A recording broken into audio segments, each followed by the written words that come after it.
వివరాలు మా రిపోర్టర్ రమేష్ వైట్ల అందిస్తారు. రమేష్, ఈ సూర్యుడి నివాసంపై ఏసీబీ దాడులు ఎందుకు జరిగాయి?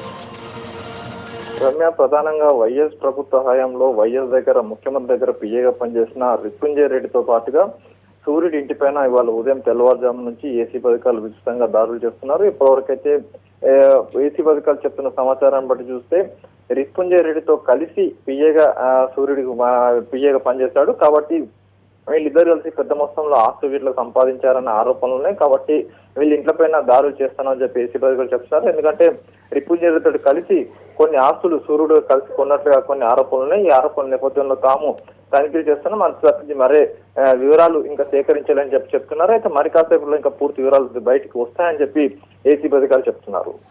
అలాగే సూర్యుడి నివాసంలో అధికారులకు ఏమైనా ఇప్పటి వరకు చేసినటువంటి సోదాల్లో ఏమైనా ఆధారాలు దొరికాయా రమేష్? రమ్య, ఇప్పటి వరకు ఏసీబీ అధికారులు సూర్యుడి ఇంట్లో ఇప్పటివరకు సోదాలు నిర్వహిస్తున్నాయి. సోదాల్లో కొన్ని విలువైన పత్రాలు కొన్ని అతని దగ్గర నుంచి తీసుకొని ప్రస్తుతానికి తనిఖీలు చేస్తున్నారు, సేకరిస్తున్నారు. వాటిలో ఆధారం ప్రకారంగా సూర్యుడి దగ్గర కొన్ని ఆస్తులు పత్రాలకు సంబంధించిన విలువైన పత్రాలు లభ్యం కావడం జరిగింది.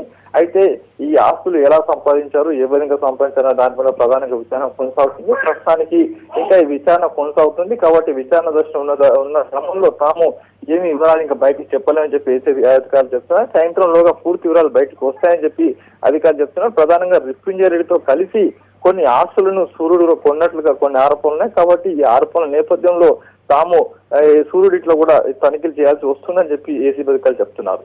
Right Ramesh, thank you. ఇప్పుడు ఒక షార్ట్ బ్రేక్ తీసుకున్న తర్వాత బొత్స సత్యనారాయణతో అంతా నిజమే చెప్తాను కార్యక్రమం ప్రసారం అవుతుంది. చూస్తూనే ఉండండి ఎన్టీవీ.